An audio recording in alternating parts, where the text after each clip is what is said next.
Manchester City are still alive here. Balotelli, Aguero! Back, Fuchs. And the ball in behind Damian Vardy! It's 11! It's heaven for Jamie Vardy! You are an ostrich. Well, your head must be in the sand. Is your head in the sand? Are you flexible enough to get your head in the sand? Now the fans are shouting every week, Louis van Gaal's army! Louis van Gaal's army! Feet after a fabulous start, the game just got away from you there. I have nothing to say.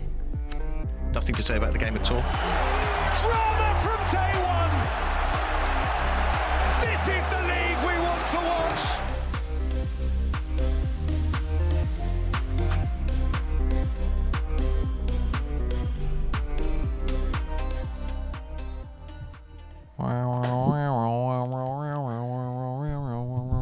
Actually, it's dun, dun, dun, dun, dun, dun, dun, dun.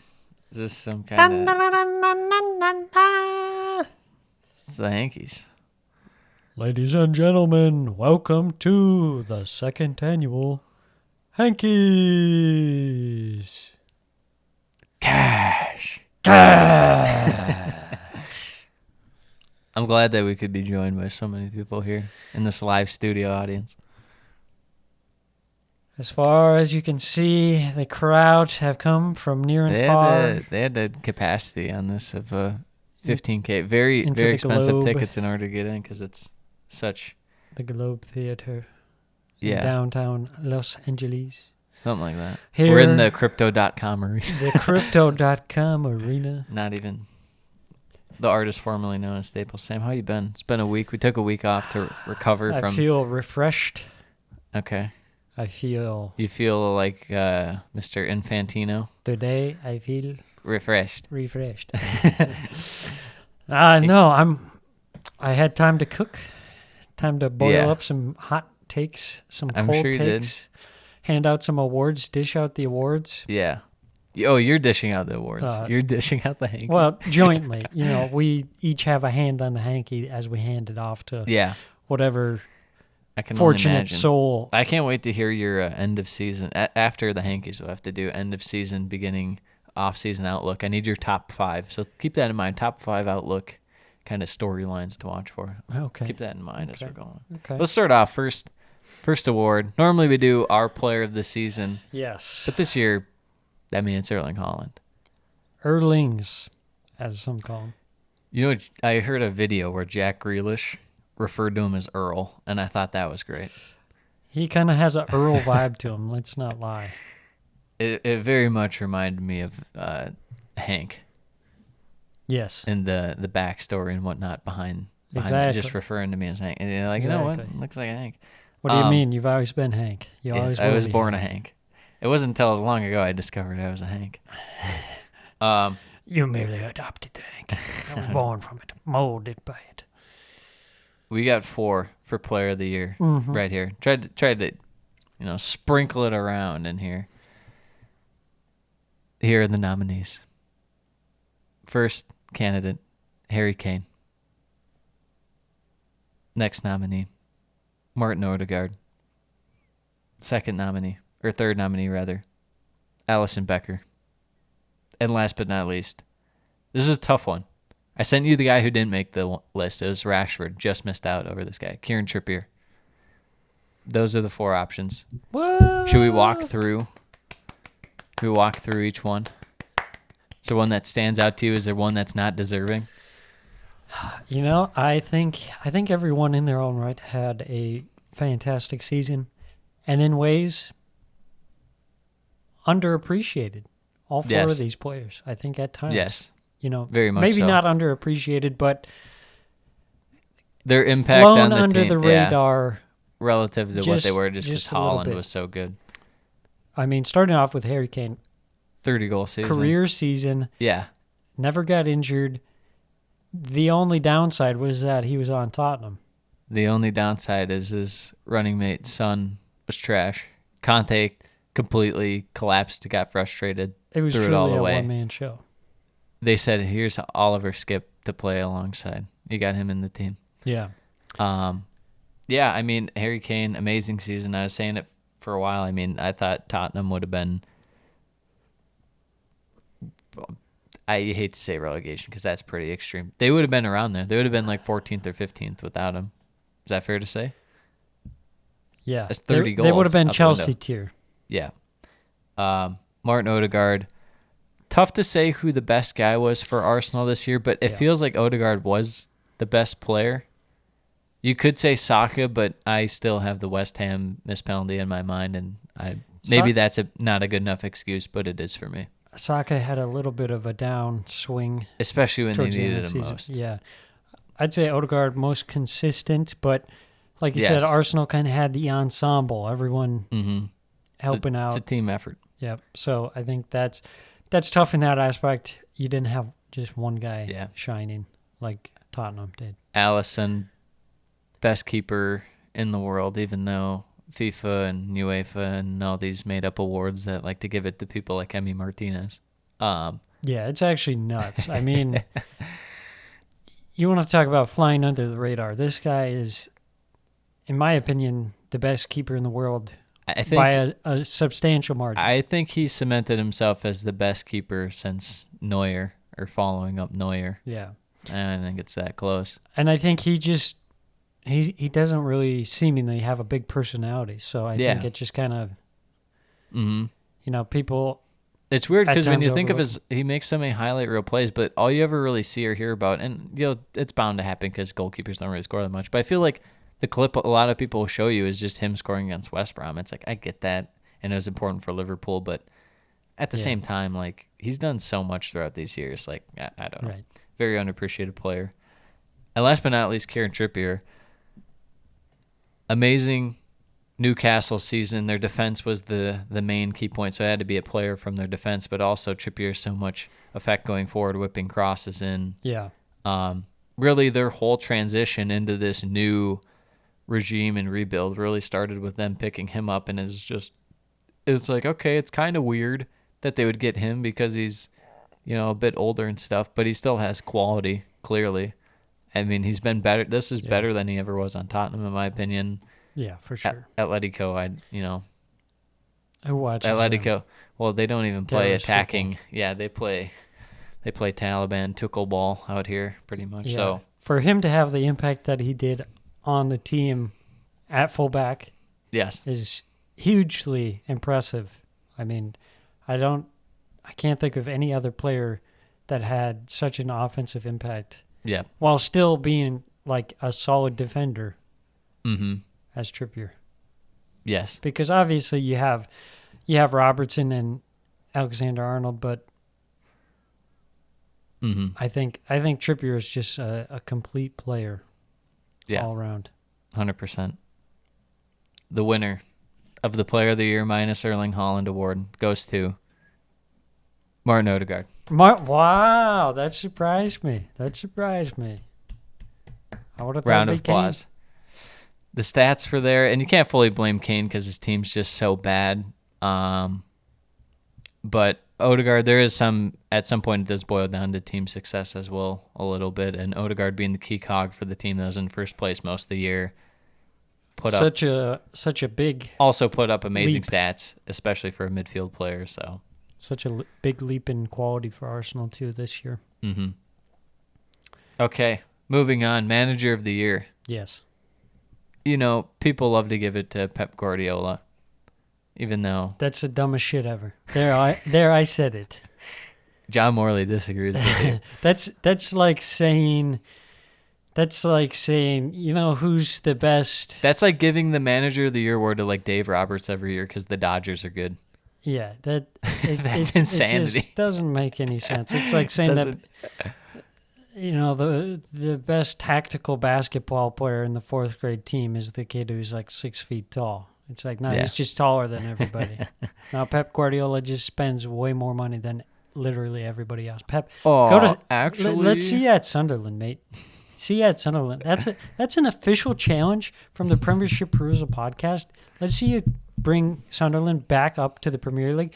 Win the Premier League, win the Champions League with Sunderland. People like win to the point treble out. with Sunderland. People like to point out that City spend like the third or fourth most, but it's like if they want to, they'll just go and get Jack Grealish They'll and just snatch go it from anyone. spend So it, £80 million on Nathan Ake. we'll talk about this later. But they bought Calvin Phillips for like 50 mil, didn't even play him. Yeah, No one even talked about it. ridiculous. Let's get to it. And manager, the first nominee. This is for the true intellectuals. Yeah, Eddie Howe, Newcastle's finest. Moving on, a bunch of mid-season guys. Although one's not really mid-season, but he still came in in the middle of the year. First one of those, Unai Emery. Third option, Roberto De Zerbi. And last but not least, Gaz O'Neill, now sacked. Gaz, R.I.P. Gaz. Gone Now but not sacked. forgotten. Unbelievable. Really hurt me. I was crying into my imaginary signed copy of FIFA 23. Wouldn't it be funny if you actually did win that and then they Dude, I'd be sacked? so pissed. It would be an all-timer collector's item. Yeah. Let's go through them. Eddie Howe, Newcastle, amazing infrastructure thanks to him, getting the most out of guys who are decent, but he makes them pretty good. Yeah. Guys who are pretty good, he makes good. Guys who are good, he makes them great. So far, anyways. Some of their best guys dealing with injury struggles, Callum Wilson and Isak kind of on and off. Bruno Guimaraes, injury struggles. Still able to rotate guys. Guys that you would see under Bruce and just think, well, this guy's he'll be a championship player for a while. Yeah. Longstaff just completely accelerates his development. Joe Willock completely accelerates his development. Joelinton. Just completely pulls a Uno reverse card Yeah. on his career and completely Absolutely. turns it around. He plays for the Brazilian national team now. It's amazing insane. job.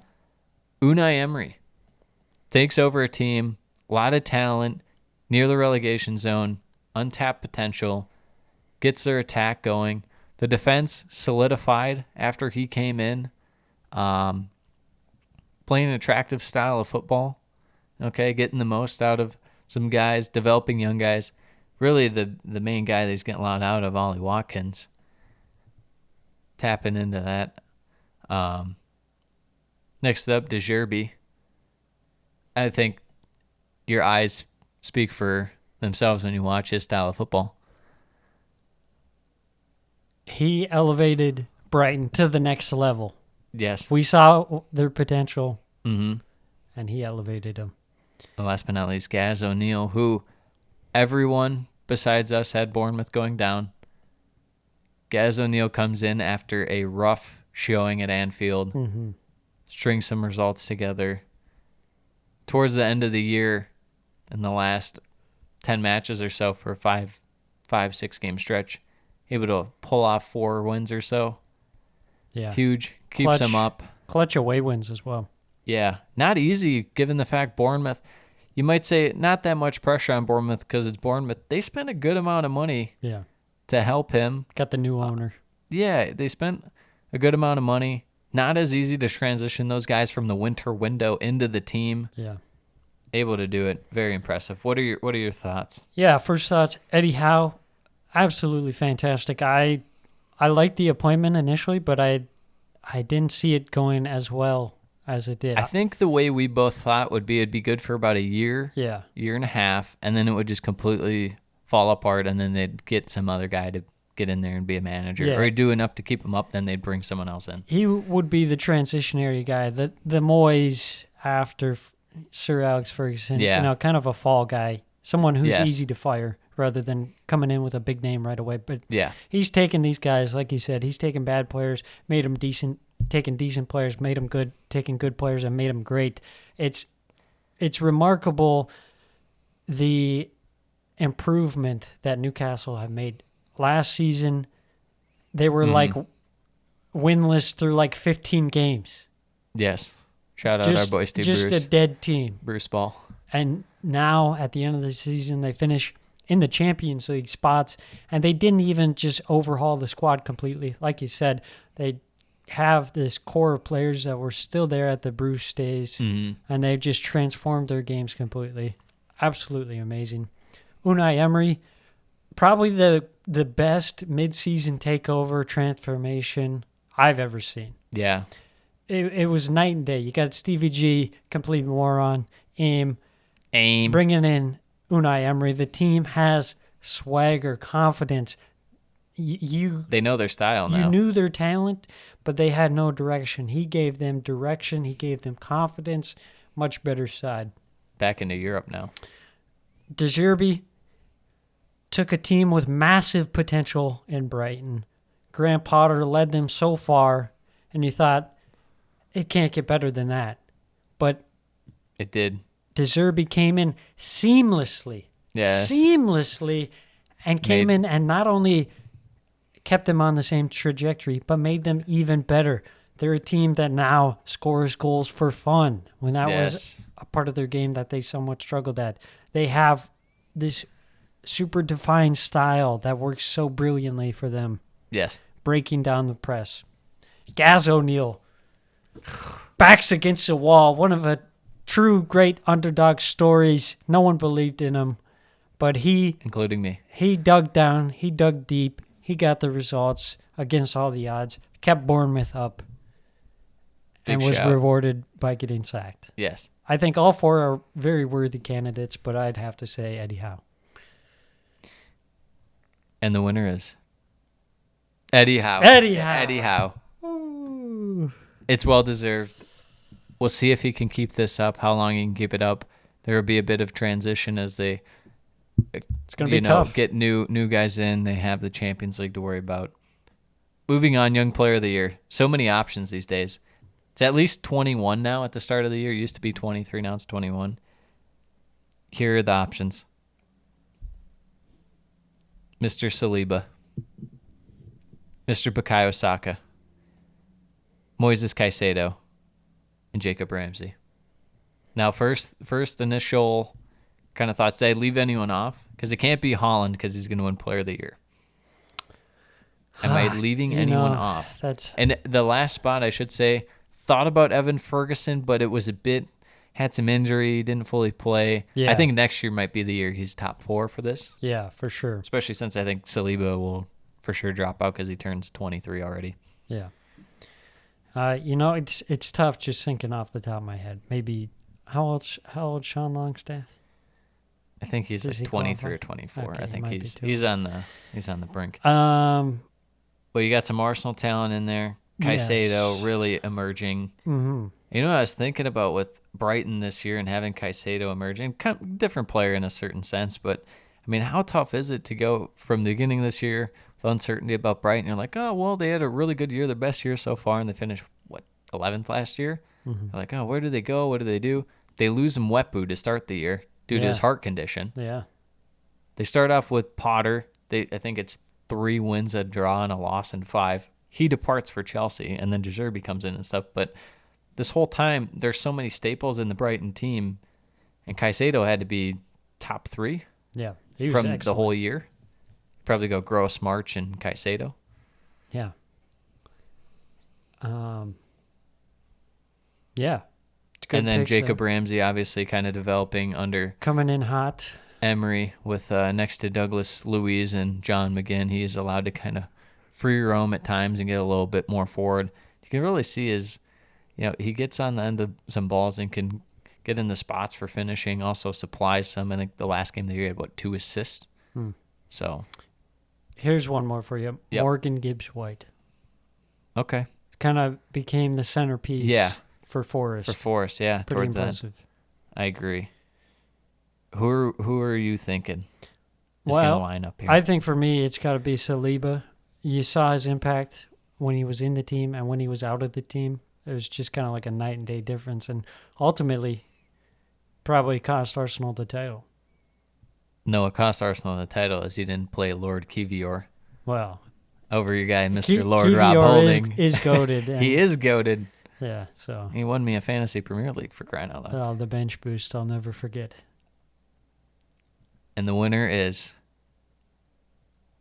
I think you stole my notes because it's William Saliba. Oh! 3 for 3. No, I got the first one wrong. Well, who'd you say? You said for first one? Odegaard, I said Kane. Okay. Well, you're 2 for 3. It is Saliba. The drop-off was massive. I would have thought last year that Gabriel was Arsenal's best defender, and there's talks of him going to Juventus for like 40 or 50 mil or something like that. And Get out of here, Juventus. Juventus. And I was like, oh, that'd be weird because that's their best guy. I mean, now I wouldn't say expendable or anything like that, but he's definitely not better than Saliba. I mean, Saliba's the guy right now. He's a Rolls-Royce defender. Yeah, he's up there with the likes of Christian Romero. Absolutely. Most enjoyable team. Obviously, this is just as basic as it gets. Who did you like to watch the most? Who do my eyes like? Here are the 4 nominees. And it's really weird. If you had told me this at the beginning of the year, I think I would have lost my mind. Yes. I would have called you crazy. First option, Newcastle. Well-balanced, great defense, fast, pacey in attack. Second, Brighton. Great press, great ability to kind of counterattack at will. Arsenal, suffocating teams to death with possession. When the other team turns the ball over, they go fast. And then Fulham, Marco Silva ball. Marco Silva, tough shout that he didn't, get in the Manager of the Year contest. They just fell off a bit too much, but part of that was injuries too. It was tightly contested. Yes. A lot of great managerial options this season. It came down to O'Neill or Silva, and I felt O'Neill was a little more impressive with what he did because no one thought Bournemouth was staying up. I agree. Lay out the case for each team. Well, Newcastle, like you said, I mean, they had some real intensity, pace to their attack, real excitement. They scored a lot of goals at times. Mm-hmm. Only downside, they did go through a spell where they were really struggling for goals. Yes. Brighton, I mean, they were playing some superb football. The new system was just masterful. The way they were able to create chances, score goals, everyone in the team scoring goals was really incredible to watch. Arsenal. The emergence of Dr. Dribbles. Dr. Dribbles. Lord Matoma. Dennis Undav. Everyone's scoring. Yes. Arsenal, the rebirth of Arsenal back as a top team, very enjoyable to watch when they were on top. Did go through that tough spell where they fell off and ultimately lost the title. But overall, a lot of really good play from Arsenal. Back to kind of that quick build-up, but also throwing in some, nice link-up play as well. Some silky smooth passing. Yeah, the best thing is when the other team does get on the ball and Arsenal turns them over, and Arsenal is just able to just sprint right at you. Yeah, exactly. Joy to watch. And Fulham, you just have this amazement of you kind of didn't expect it at all, and they exceed all expectations. Mitrovic early on was superb. Just a bully. Then it kind of transitioned to a few other guys. Solomon had his little run as the lead scorer. Carlos Vinicius getting a emergence. few goals here and there. Harry Wilson at the end was dropping dimes everyone. Tom Kearney. Yeah. Kearney? What's it? How do you pronounce it? Kearney. Yeah. It's going to Leicester. He was popping off towards the end there. Yeah. Yeah. Even solid defense, Tim Ream. Great season. Good fullback play out of Tete and Robinson, and not to mention Bernd Leno killing it. Yeah. I think people would say that we're clinically insane for listing Fulham over a team like Man City. That was enjoyable to watch. But then again, I truly don't believe people watch Man City. Probably my top 3 least enjoyable to watch. Who's number 2? Chelsea, but who's the least enjoyable? Southampton. Southampton probably, yeah. Yeah, but they turn the ball over and the other team can do what they want, so that's kind of entertaining. You just know the other team's going to win. Tottenham Hotspur. I think Tottenham's number 1 for me. Most enjoyable team award goes to Brighton and Hove Albion. Just had to be. The most fun attack to watch, which Absolutely. As a neutral, obviously, attack is fun to watch, but Brighton just in general.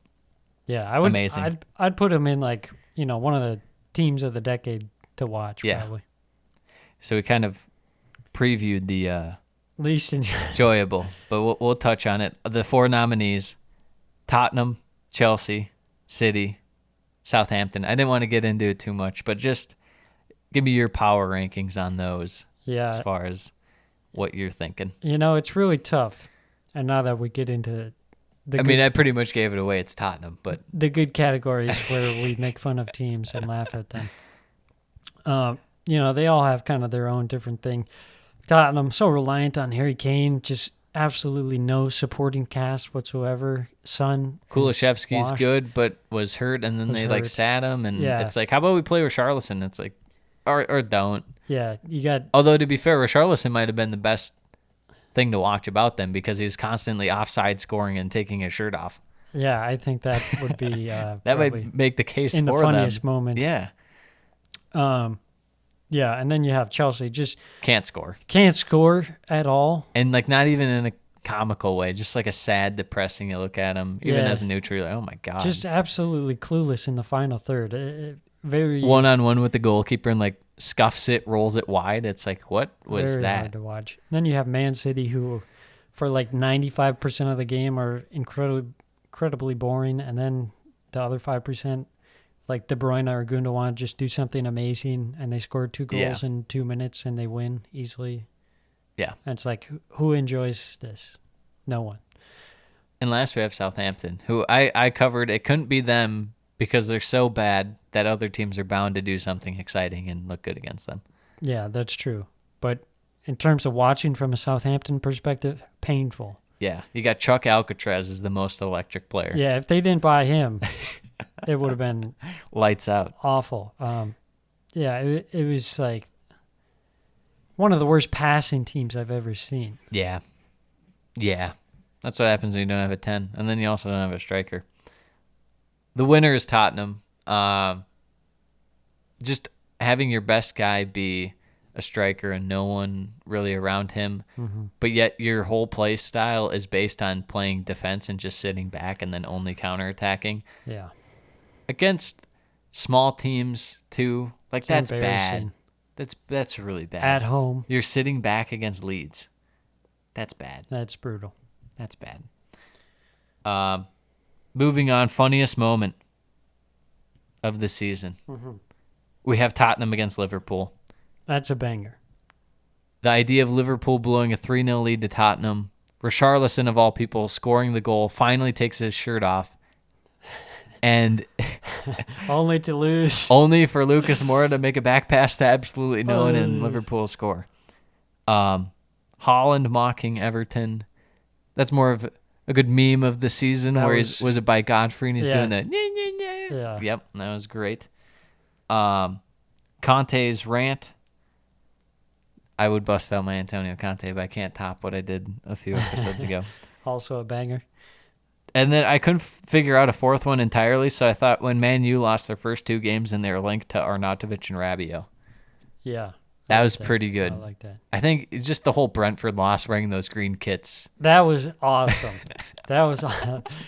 With Ronaldo out there. The 7-0. At the Georgia Tech Community Stadium. The 7-0 to Liverpool, and then they roll out to Brentford and just get stomped in the awful kits. Yeah, I did not put the funniest moment. We'll get to another described moment later on, which the 7-0 comes up, but I mean, I think these 4. I think you could throw in an honorable mention to every time Richarlison scored but was offside. Yeah. But that's not really a moment. That's a collection of moments. Yes. Richarlison's greatest hits. Well, the audience will love to know that the Tottenham-Liverpool game was the funniest moment of the year. The fact that Liverpool almost blew that lead is hilarious in and of itself, but Richarlison celebrating after a terrible goal, and then they immediately turn around and give up a goal to lose the game. It's like an onion. It's got layers. You peel back, you laugh again. Yes. Surprising player. This was kind of tough because I had to balance between, did they just have a couple good stretches? What was their full year like? But we have a lot. And not to mention, it's kind of biased towards attack, unfortunately. Yeah. We'll start off. First nominee on your guy, Awani, I won ye. second choice. Pedro Porro. Fantastic year for Tottenham. He was him, Kulishevsky, and Kane. Outside of that, there was nothing. Everything hurt my eyes. Yes. Ollie Watkins. Amazing resurgence. I called a 20-goal year for him at the beginning of the year. Finished with 15. Mm-hmm. It was close. Respectable tally put up by him. And last but not least, Matoma. As soon as he got subbed on, like in like the third game, we were like, holy smokes, Look at who's this guy. He gets subbed on and just starts running at people. It's one. I thought he would take longer to catch on with the, not to act like we're geniuses, but with the normies. It felt like it's something that'd take a while to catch on. But Brighton was so good, and he was just nuts for him that it was bound that people would catch on. Okay, this guy's insane. Yes. So let's hear what you got to say about all those guys. Yeah, Awani obviously had some tough stretches there, but at the end of the season, it was injuries too in that middle stretch where he just wasn't in there because injuries, and it's like, well, they got who else they got out there? Emmanuel Dennis. He did have his fair share of blunders, just completely missing wide open chances. But hey, when they really needed it, he showed up. Yeah. Just like the last Airbender, he showed up when they needed him the most. Yep. Although, when they needed him the most, he disappeared. Something like that. So the opposite of that. But anyways, Pedro Porro, like you said, he broke the curse of being a wingback for that sucks Tottenham. for Tottenham. Yeah. So he's impressive. no Royale with cheese. Perisic, old and washed. Jed Spence didn't even play. I think Watkins, if you said, okay, he scored this many goals, you'd be like, okay, yeah, that makes sense. But in the manner he did it, where he was cold and then just went insane mode, that's pretty crazy. And then, like you were saying, Matoma kind of came out of nowhere. And from the second he took the field, we knew this guy is going to be great. Yes. The winner is... Who do you think it is, first off? I would say... I think you're going to get it wrong. I'd say Watkins. I think we're going to differ on this. Yep. The winner for surprising player of the year is Pedro Porro. Pedro Porro. Tottenham's one accolade of non-shame this year. Yeah. Just amazing player from the get-go. Provided a nice spark to their attack. I get the Watkins shout as a man who loves some Ollie Watkins, but Tottenham are just so bad. And like you said, with their wing-back history, they just are so bad at getting these guys and evaluate who will be good. Yeah. That for them to hit on one is truly crazy. That is true. Official most underrated player of the year. We have to. I'd say Casemiro. We have to note that so many people say guys are underrated and they're just like top in like certain categories. It's just like not even real. Like when people are just like, oh, Paulinho's underrated. It's like, really? Because he's like first in tackles by like 50. Yeah, I think he's quite fairly rated. Now Fulham are asking like 90 mil for him. Yeah. So how's that for underrated? Yeah. Let's get to the nominees. It was a bit tough with Brighton, with Gross and March, especially since they're good too. Yeah. But I don't think people realize how good those guys were this year for Brighton. Yeah. I think a lot of people would say Matoma. They might even... A lot of people, I think, would overrate McAllister. Yeah. Especially now, the Liverpool factor. Yes, I would agree. I think that's very true. So we have Solly March. Bernd Leno. I've been singing his praises this whole year. He finished... Yeah. Stats-wise, eye test-wise, probably closer top 5. Stats-wise, he was the third best keeper this year. Michael Elise. Moments of brilliance when he's out there. He's kind of one of those raw numbers guys aren't super impressive because he's always kind of has a knock. But when he's out there and you do the per 90 stuff, fantastic player. Recently tore his hamstring. Yeah, that was no bueno. And then, last but not least, another Brighton player, Lewis Dunk. Well, he's top 5 center back in England, so yeah, in the world. In the world, according to Pep Guardiola. I had Pinnock in here because he was good this year, but also Ben Mee next to him was really good. Yeah. Whereas with Brighton, you had a bit of rotation. Webster was hurt for a chunk of the year. He's been kind of the partner with Dunk. So it's like Dunk was kind of making guy. a change. Yeah, kind of on the fly. What do you think of those options? Is there someone I left off that you would have put in there for most underrated? You know, maybe a Phil Bill. Ooh. Phil Bill cooks. Phil Bill might have to make this list. We might have to cut someone out of here. Do a last minute Elise. switcheroo.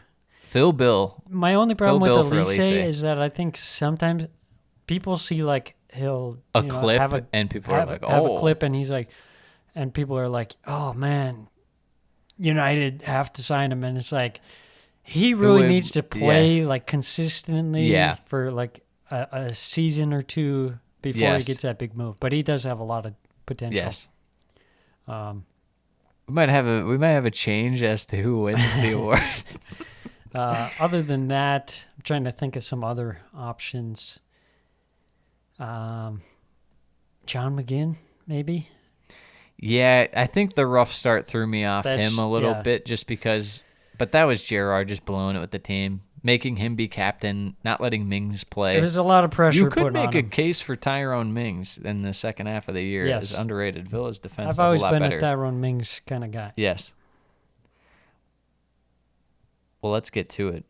Official most underrated player of the season goes to Bernd Leno. Burnley. Amazing signing. It's one of those for Arsenal where they got rid of him, needed to get rid of him. Doesn't really make sense for him. His contract running out. Get some money. A win-win. Fulham, get a solid keeper, and he overperformed. He's pretty much this year's Jose Sa And really, they of just like elite goalkeeper for performance out of nowhere. they got lucky because he wanted to stay in London. Yes, He could be at a, higher tier club. he could be at Chelsea. He could be at Chelsea. It could be at Chelsea. I will say, Phil Bill immediately slots in at number 2 on this list. I think people are still. No one really. I don't think anyone watched Bournemouth. No one watched Bournemouth. I think they saw the 9-0. I think Phil Bill should be on Aston Villa or Tottenham. Is what I think. You know who my ultimate sleeper pick is? Okay, let's hear it. People would think I'm insane. I hope it's just someone who's It's terrible. Joe Rothwell.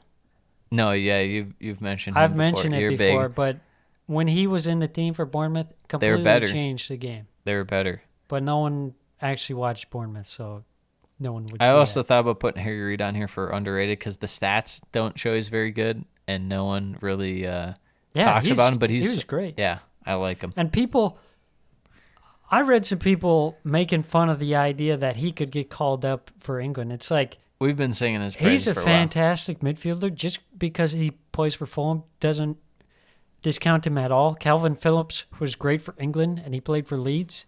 while. Let's run it past Southampton fans if they would take Harrison Reid back immediately. I think they'd say yes. Especially considering the fact that England are pretty short in those kind of players.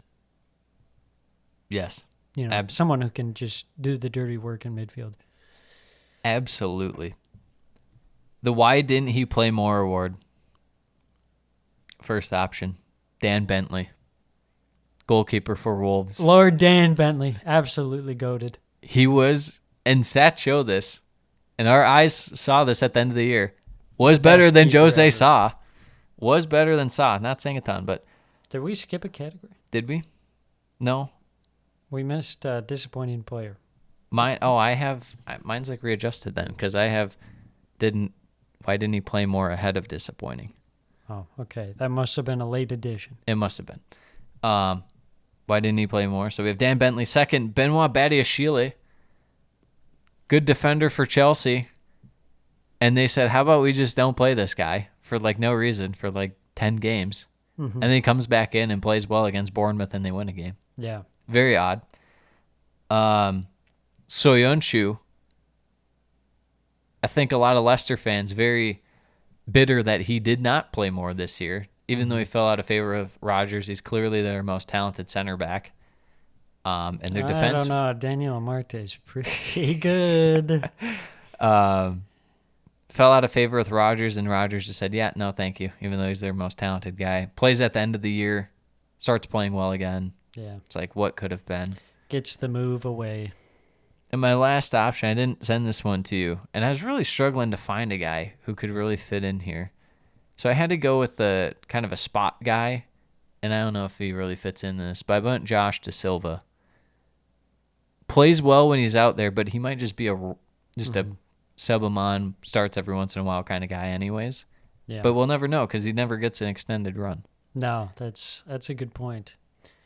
But those are the four main options. Did I leave anyone out on this that...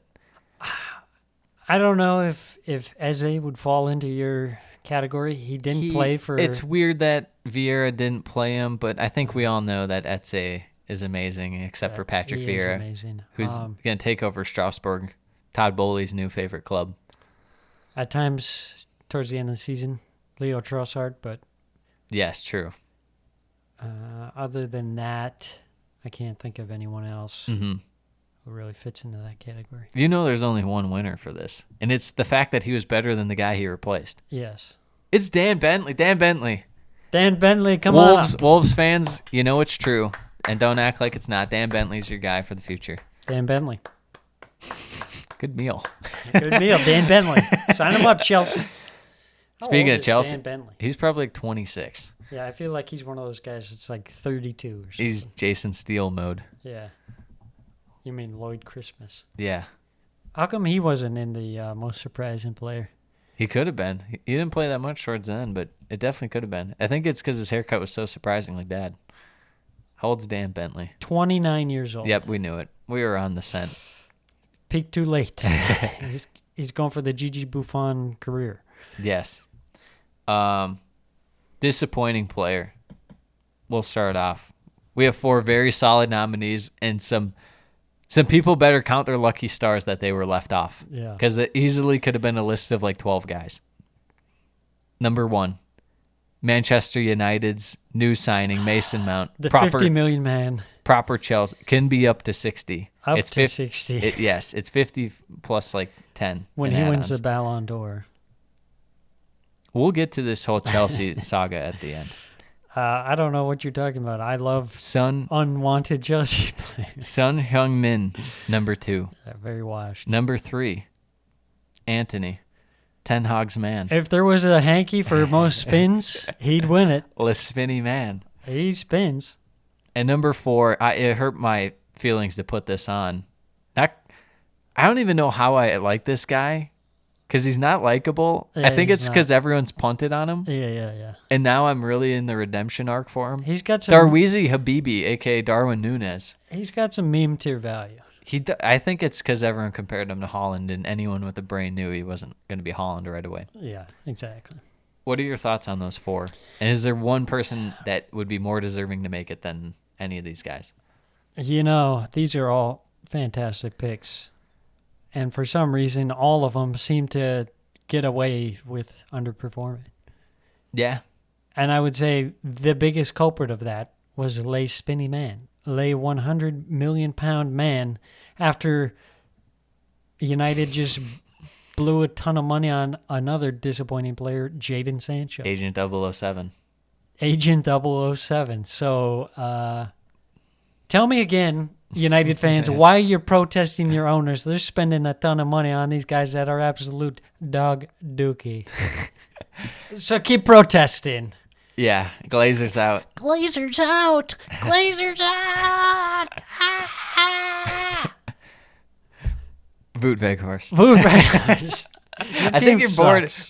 Who's on the board? Can we look over that? So you think it's Anthony? Well, that's who I'd give it to. Okay. And the winner is for the Hanky You're going to say Mason Mount. For the most disappointing player is Heung-min's son. Oh. From tied for the golden boot last year to absolutely stinky poo-poo fans, even non-Tottenham fans being like, he's back. He's back. After a hat trick against Leicester City. After they died. I don't even know what to say to that. They literally gave up. Yeah. honestly, it's one of those things where he probably should have got his move away. Didn't. Probably lack of want this past year with him, and there's been talks that he wants Real Madrid, and it's like, well, Tottenham aren't really going to ever sell you. Maybe you should have signed for a club with aspirations, not got another contract extension. Yes. All very fitting guys, Mount, Anthony, and Darweezy Habibi. But it's Heung-min Son who takes home the award. Mm-hmm. Most overrated player, official most overrated player. This I really struggled with because I felt like this could have been 12 guys long too as well. Absolutely. We'll start off. You could just call this the fraud list, the most fraudulent list. We'll start off. Number 1, Joao Felix. Number 2, Lissandro Manlet Martinez. Number 3, Emi Martinez. Number 4, Christian Romero. Is there anyone I left off there that you would like to include? I thought about throwing an Arsenal guy in there, but I couldn't justify it. It was Mr. Partey after his bit of drop-off. Yeah, that's not a bad shout.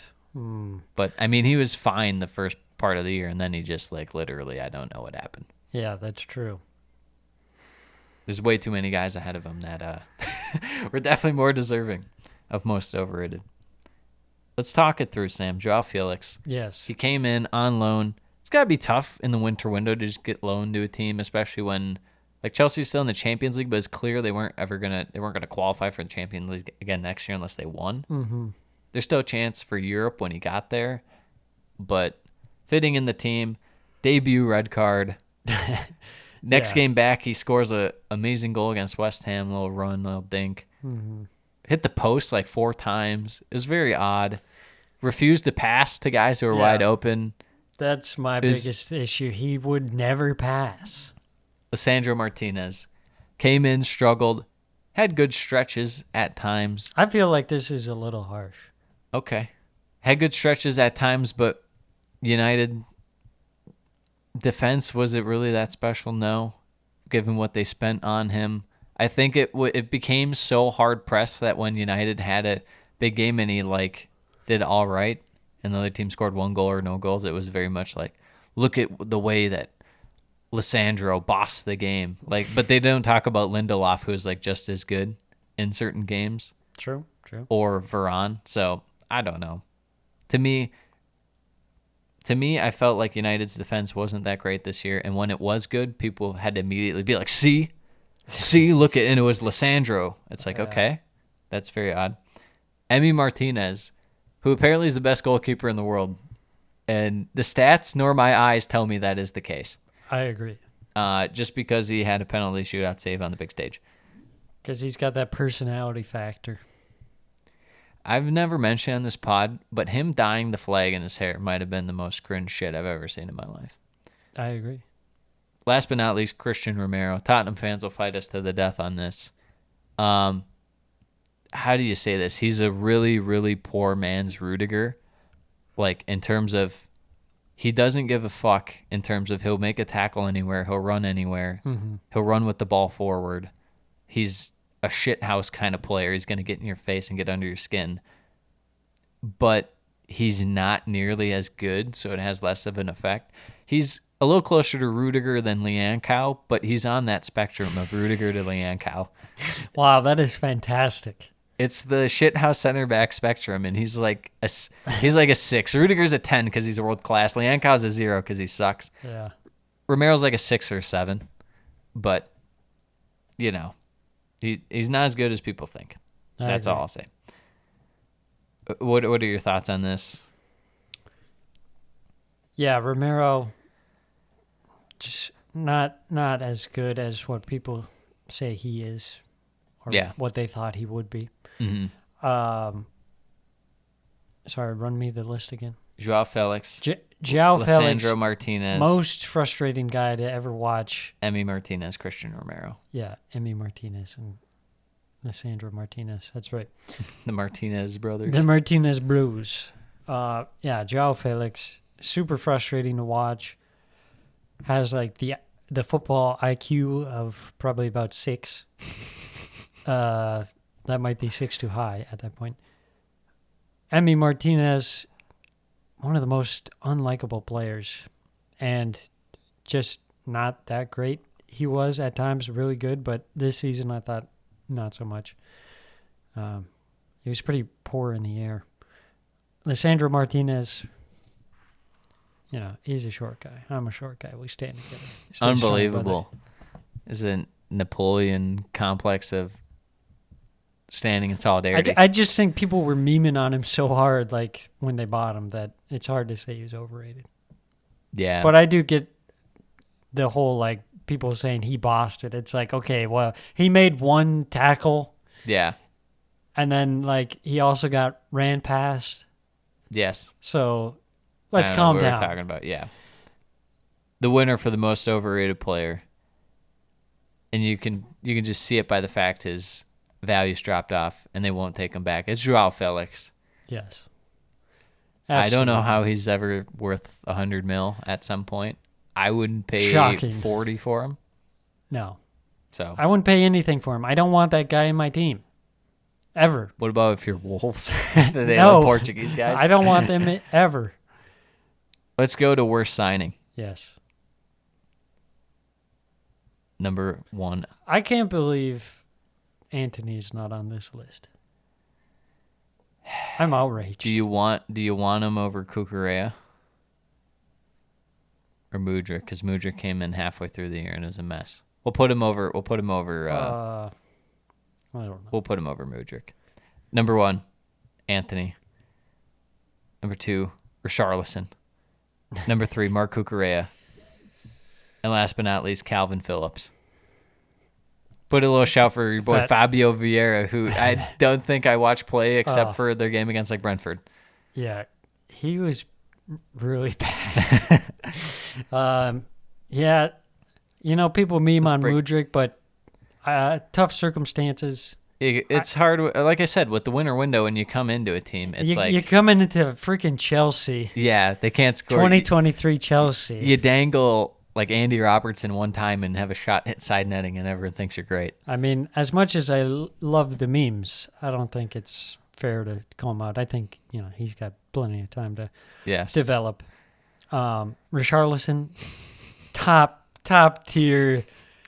Just it felt so good after all the shit talking he does to just see all those offside goals and for him to. What's a funny moment I garbage. didn't mention with Richarlison was when he was doing not keepy uppies, but little Tecarinos against Nottingham Forest, and who was that who walked up as he got the ball, literally just kicked them in the shin. It was a very Sam playing football moment. Just who was that? I forget who that was. Yeah, that was great. It was brilliant. I mean, it was some. That's why Sam loves Forest. Yeah. Mark Cucurella, Chelsea bamboozled to get this guy. Played pretty well first, and this is what concerns me about Chelsea this year was the guys they brought in at first all looked good, and the more time they spent around the players that were there, the coaching staff that was there, they really just kind of fell out of favor and lost confidence, and they had no form. Calvin Phillips, how many games did he play? It's got to be on one hand, right? Yes, for 50 mil. Crazy. Yeah. And he was fat. The man was fat. He's fat. He's fat. To quote Scott Steiner. He's fat.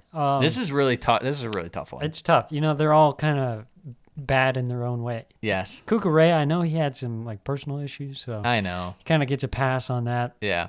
Anthony, Le Spinny Man, he didn't pick his price tag. Yeah, but he did score some goals, but also 100 mil, you're in a special tier of player for 100 mil. Also hate him.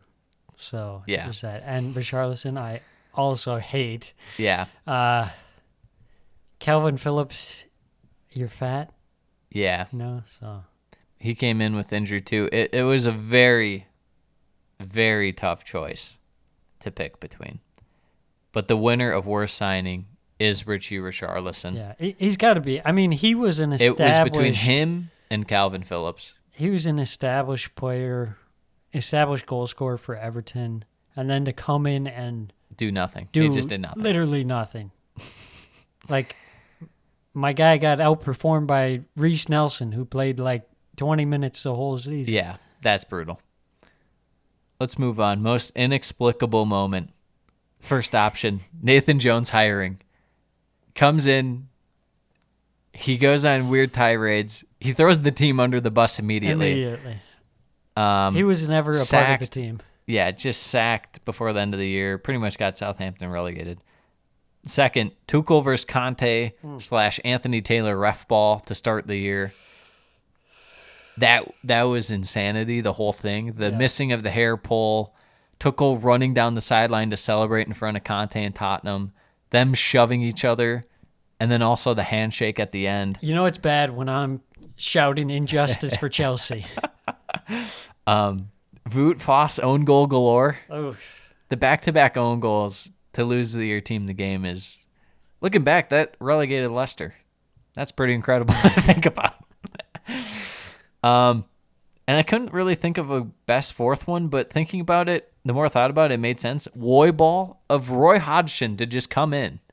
Yeah. And then Palace Vieira start popping off offensively. Yeah. Jordan Ayew just was reincarnated rises I'd say rises from the dead, but it doesn't make sense because that means he'd have to be alive in the first place, and he always sucked. So somehow he turned into like a good player. Yeah, it was insanity.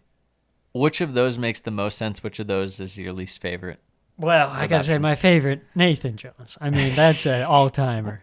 The streets won't forget Nathan Jones. Yes. And that just for like the zaniness, I love the Woy ball. Yeah.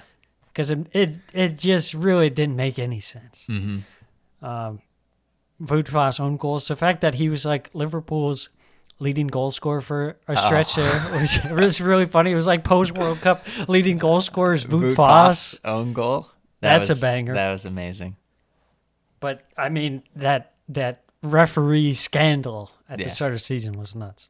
The winner of the most inexplicable moment of the Premier League season goes to Tuchel Conte, Anthony Taylor moment.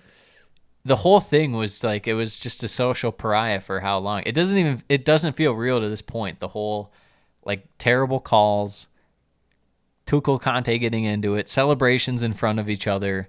The handshake will live in infamy. It was never-ending handshake. It will never be forgotten. It was the last time Martin Tyler actually did something besides talk like this the whole time. God. He actually had some emotion. Surreal moment. Nominees are the Chelsea Graham Potter era. Ooh. Big Sam being hired. We've called for it for so long. For 3 games. Leicester's relegation and the Brighton-Everton game to end the year. Talk us through them, Sam. How are you feeling right now? Yeah, Graham Potter, it felt like a fever dream, to be honest. It just went so spectacularly wrong. And the funny thing was, maybe he's just bad luck. Like with Brighton, just like once De Zerbi gets in, actually scoring goals, and they only slightly tweaked the adjustments and stuff. What if Graham Potter's just a bad luck Brian? The funniest thing though was that for one, the only time this has ever happened, where you get Todd Bowley saying like, "We are backing this guy. Yeah, we are." He's our guy. And every time they lose, he's still our guy. We love this guy. He is our guy. But given every single chance, he just could not get the team to perform.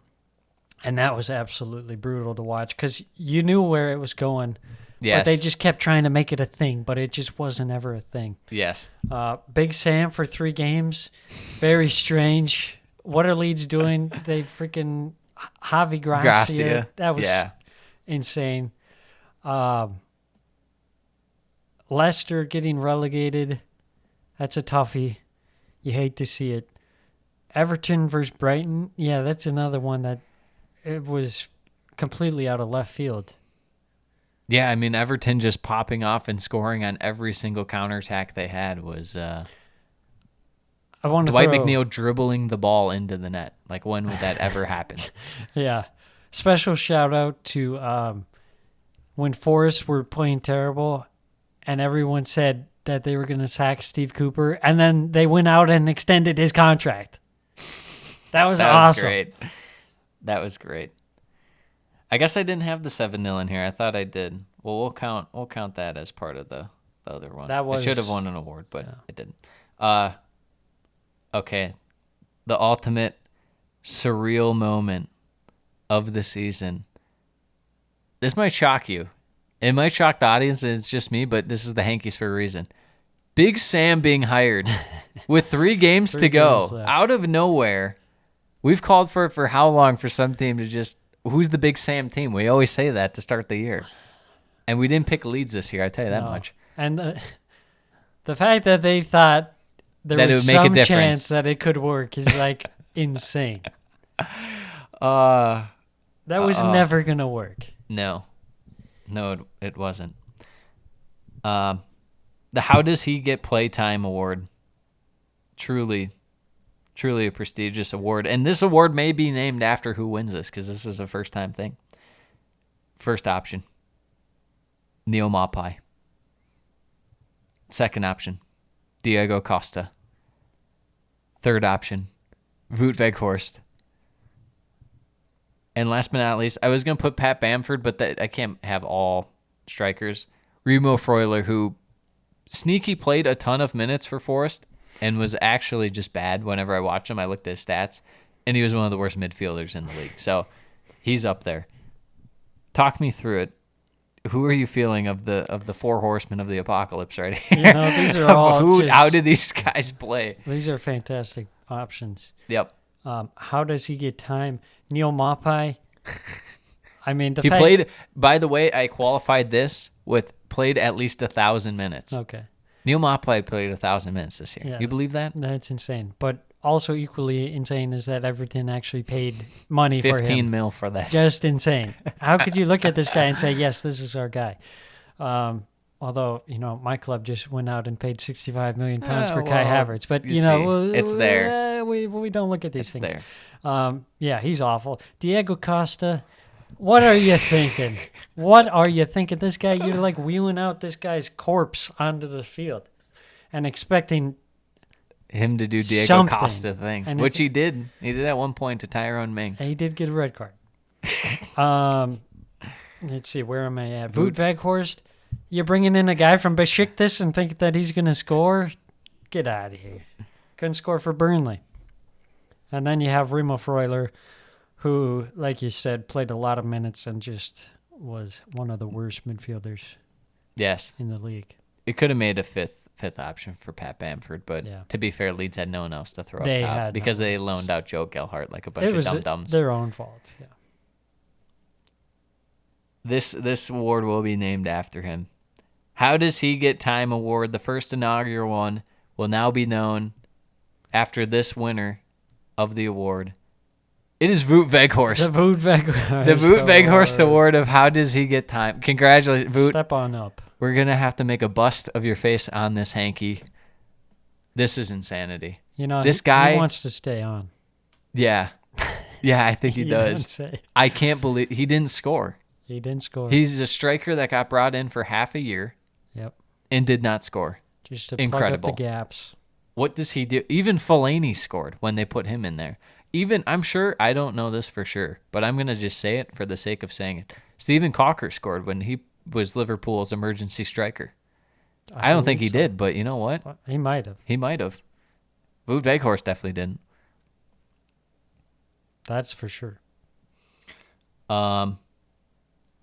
Best meme of the year. Virgil van Dijk getting crossed by Perisic and slipping and sliding all over the floor.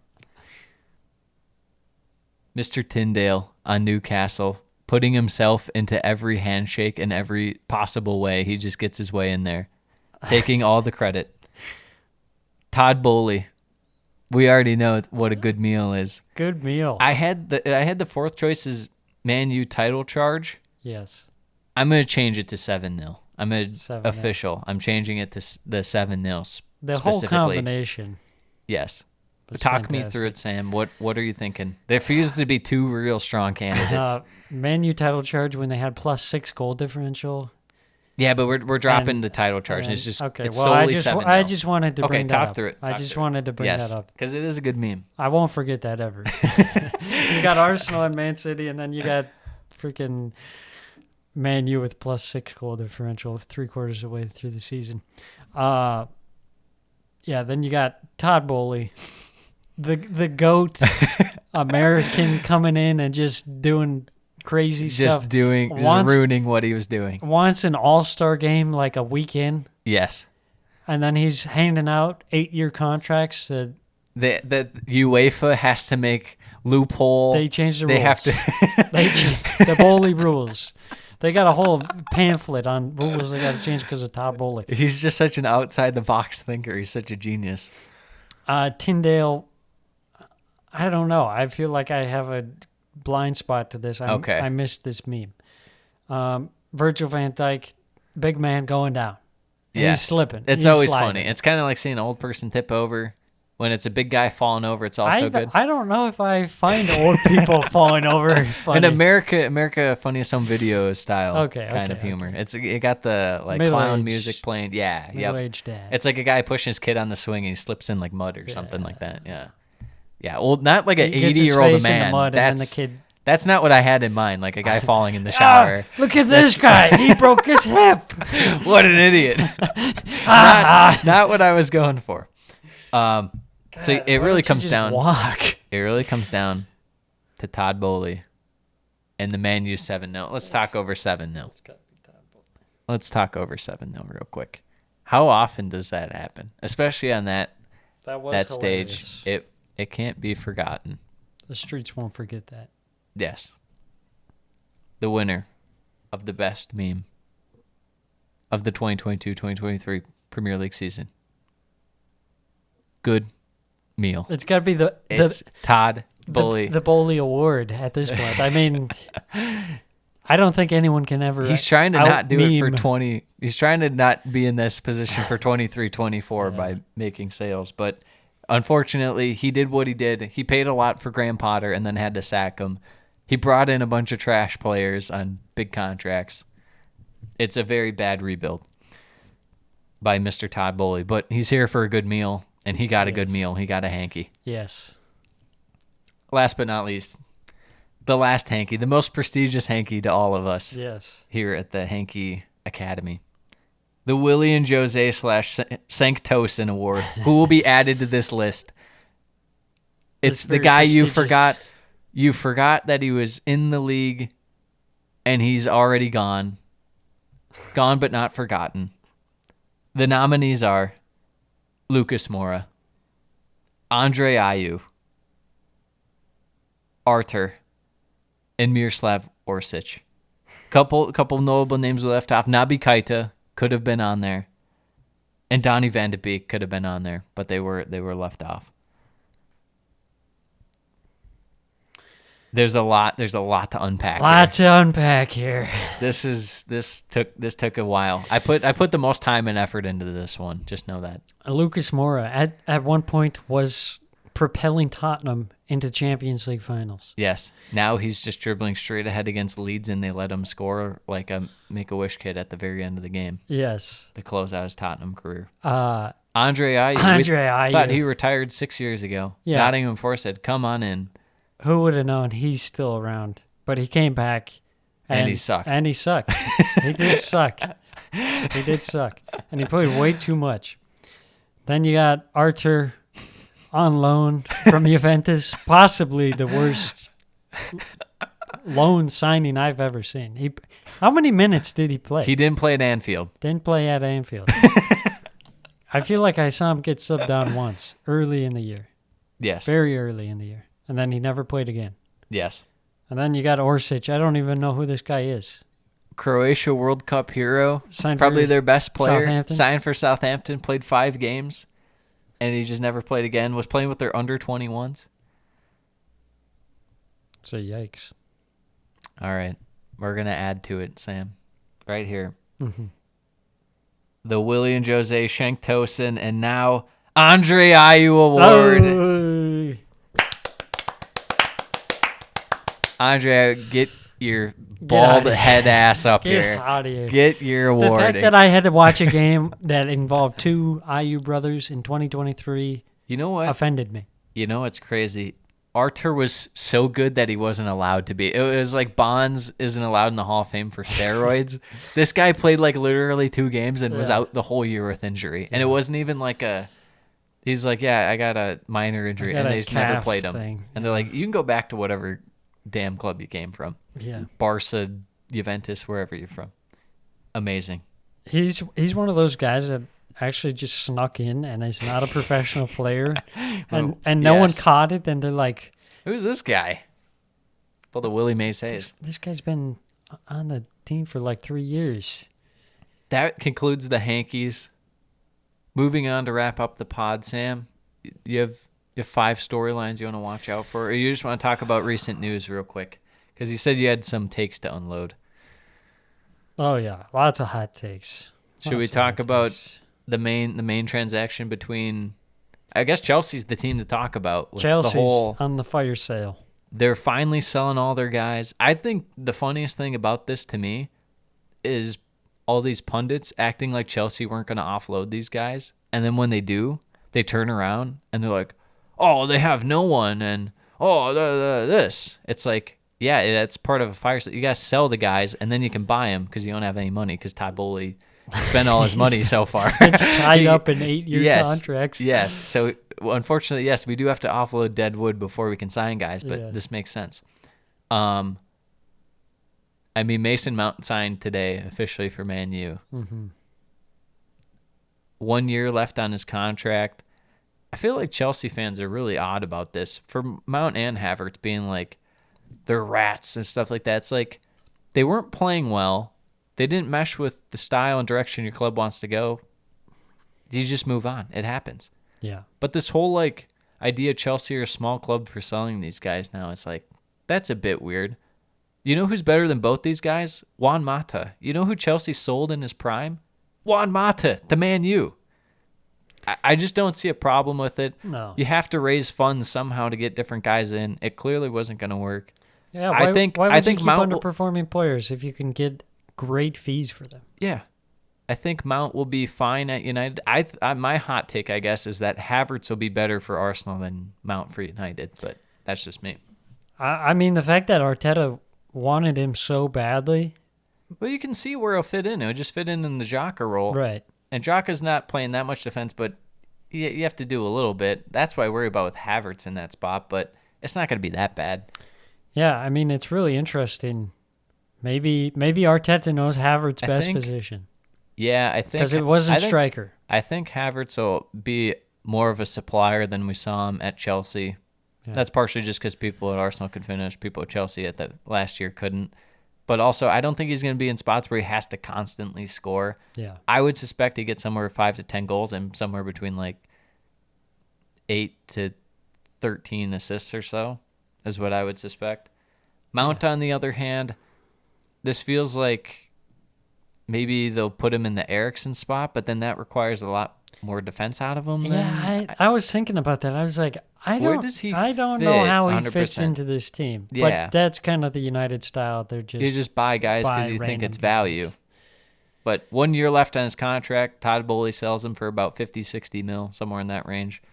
Kai Havertz, you sell for 60, 65 mil. About what you paid for him. Yeah, and you're able to bring in a replacement in Nkunku for him who it makes more sense with your team. He's more direct. Yeah. A little bit of a facilitator too. I think he'll be what they wanted Felix to be, but Felix was just not very good.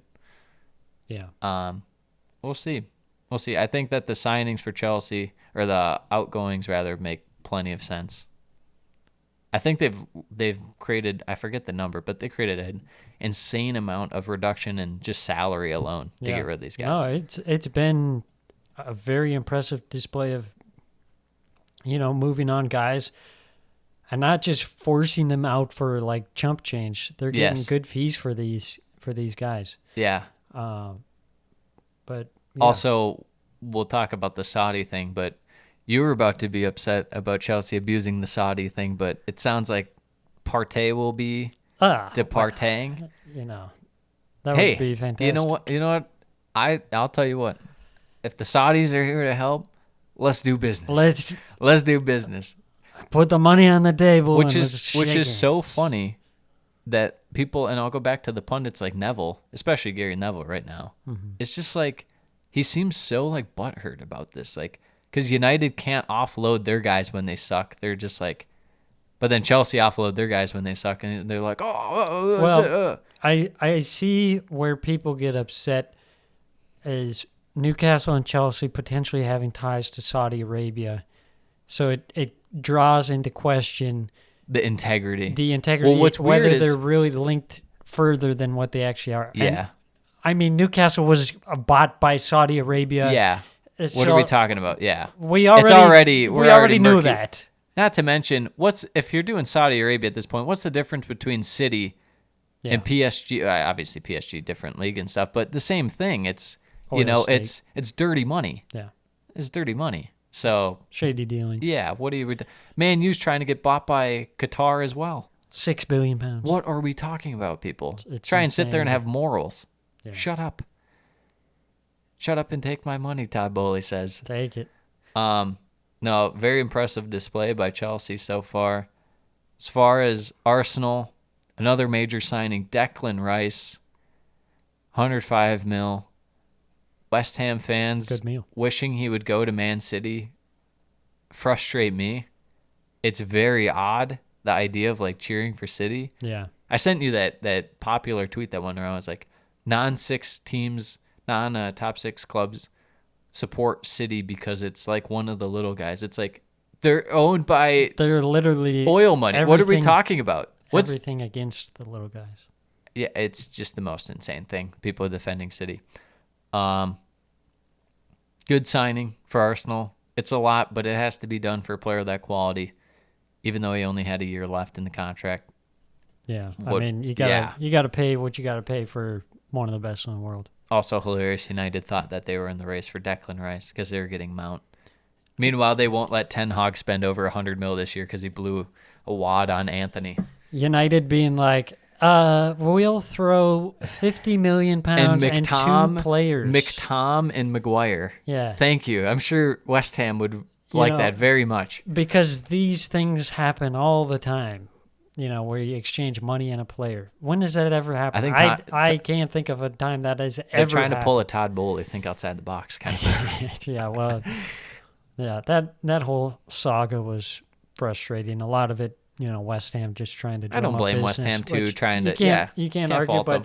but the fact that That's a good job by Sullivan. they, I don't know, more so the journalism. Yeah. a lot of it is just really low effort, like 24 to 48 hours. And who Arsenal's getting a third player too? Correct. Timber from from Ajax. Yeah, another Yeah. short feller. But that's probably it for the summer then. The fee I is think. Somewhere like 35 to 40, right? They're saying around 40 now, which is pretty steep. Yeah. But Arteta, hopefully we have faith in. They're saying if I think it would they be move on good if from you can Partey, Partey, yeah. Because then it's almost like a direct replacement at that point. well, apparently he's going to be more of Fee-wise. like a Ben White. Oh, fee Yes. wise, yeah. Yeah. If Partey leaves, they might be in business for another midfielder. Yeah. Which I think at that point you kind of have to. Yes. Maybe someone, probably lesser known. Yeah. James Maddison to Tottenham.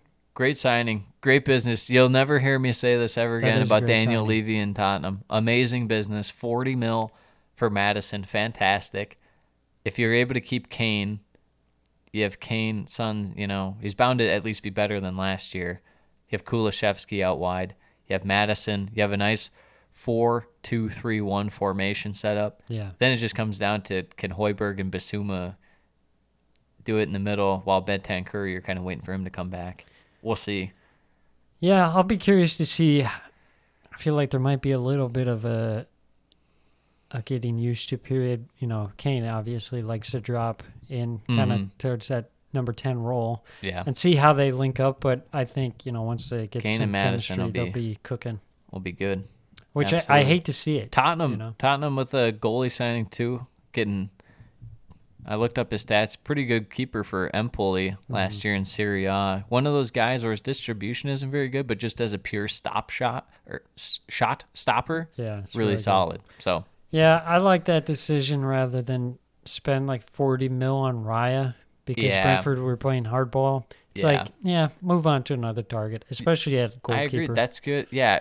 If you're paying top dollar for goalkeeper, if you're paying like 50, 60, 70 mil, it has to be, like Juventus did so long ago with Buffon. It has to be Liverpool with Alisson. It has to be, you have to know what you're getting. Like, you're not getting Kepa.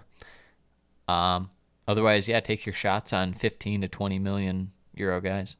Yeah. And then, in addition, you got the new manager in charge. Yes. The Aussie. I got Official. a lot of question marks. We'll see. We'll see. It's very much a Tottenham type signing. They've now gone away from the big names, Which honestly, it works best for them. That's true. That works better for them.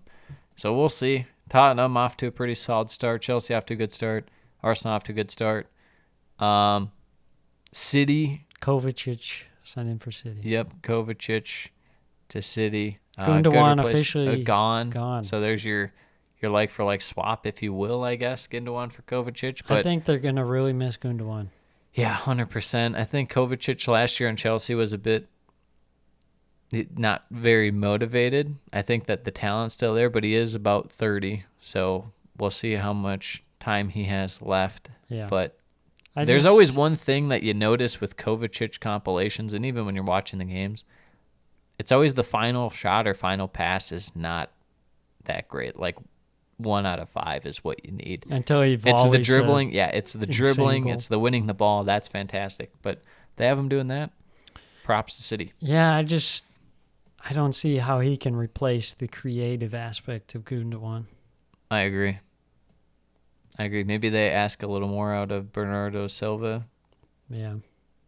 But maybe not. He might be going to Saudi, apparently. Who knows? Phil Foden, step up. Yeah. Shit haircut. What's some other major news? I can't think of any. Villa signing Pau Torres. Yeah, that was this morning too. Another good signing. He's one of those guys always rumored with United for the longest time. Never happened, and then Villa are on one. Yeah. Hey, they're willing to shell out the money. Yeah. They're saying, hey, we're Europa Conference League favorites. Brah. Yeah, we talked about this a little earlier, but Bournemouth firing Gary O'Neill and bringing in a guy from La Liga immediately right away. So they knew they had their who guy. they wanted. They got him, apparently. People seem to think he's a good get, so we'll see. We'll see. I feel like the Bournemouth job is tough. It's not It's not the run-of-the-mill easy as it's cut out to be, job. even though no one's really paying attention to you, but there's a lot going on, to say the least. Obviously, you got Caicedo being heavily linked with United and Chelsea. Yeah, I would be surprised if it's not Chelsea, but again, you never know. Do you have anything that you wanted to go over as far as the last kind of your top 3 or top 5 things to watch out for in the next week, or just this summer in general? Or any hot takes about some transfers that'll go down? Any hot takes? Not really. I don't think so. Okay. What do you think United do at striker? That's a good question. Because Voot wants to come back. Because who else, you throw Mount on the left and then have Rashford up front. I mean, that's kind of like a stopgap. Yeah, and you're not really Rashford's getting the better best. out wide too. Exactly. I don't know what they do, because it was rumored that they'd go with that Gonçalo Ramos for a while from Benfica. Talks of Osimhen. I just don't think they're going to spend that much. You just spend $100 million on a winger. I don't think so. Did you see the rumor market's of? just not very good. Did you see the rumor of before? This was before they got Madison, but it was 40 mil Sancho to Tottenham. That's pretty good. Liverpool's rebuild is slow. We'll leave it like that. I'll say it. McAllister, solid signing for 35 mil. Yeah. Especially their midfield has been Poor. pretty dry lately. Yeah. They got work to do. Yeah. Are they going to do it? I don't think so. Probably not. No. Last year, Klopp, maybe? Yeah. If they don't back them, it could be pretty frustrating. And I was thinking when they got off that good start as far as signing McAllister, I was like, maybe they'll do something. And it's like, oh, no, probably not. Yeah, we're not hearing much. What do you think about how West Ham are going to replace Declan Rice? Because there's talks that it's just going to be like 3 different guys that they bring in. But, I mean, I don't think it's going to be Paulinho. I don't think they want to pay that money for him. Yeah, I don't think that would be smart anyways. Yeah, I agree. It's one of those things where it's like you didn't capitalize on getting him from Portugal for cheap. Yes. It's not really going to be worth it. He's not a 90 million pound player or anywhere He's not near. even a Like 60. He's a specialist at tackling. He can't pass. He can't pass. So that's not really going to do much. Yeah. So, yeah, I don't know, West Ham, what they're going to do. Newcastle apparently signed Tonali, but they didn't. Oh. Then there's that rumor of them getting Barella for 50 mil, and I about crap my pants. I was like, how is no one else on this? And then you look, and it's just like fake reporting, or not necessarily fake reporting, but it was like, yeah, they got immediately denied, and Inter won't sell him for anything less than 100. I'm like, yeah, that makes sense. That makes sense. Why would they sell him for cheap? Yeah. But yeah, I mean, it's Wolves selling Connor crazy. Cody for 7.5 mil. Respect to convincing Everton not buy him for 3 mil. Yeah. And then just immediately sell him to Leicester for 7 mil. Big ups to Wolves. Solid signing for Leicester. Everyone's saying Leicester got had by it, but at the same time, you had Daniel Martin there. I would take anyone over him at center back. And you were a team that was like completely void of any leadership Yeah. whatsoever. Yeah. I'm thinking Connor Cody's going to be solid for him. Yeah, other than that, I don't think I have anything else to mention at the moment. Yeah. All right. That does it. Absolute legendary performance of the Hanky Awards. Sam giving his takes, his lovely takes. He's got his Kai Havertz kit on already. Don Kai. Something like that. The big 2-9. The big 2-9. He loves donkeys. I love donkeys. They're great. They're fantastic. They're great. Next week, we will be back. More transfer rumors. Maybe a little breakdown, kind of previewing teams' wants and needs specifically. But until next week, adios, mis amigos.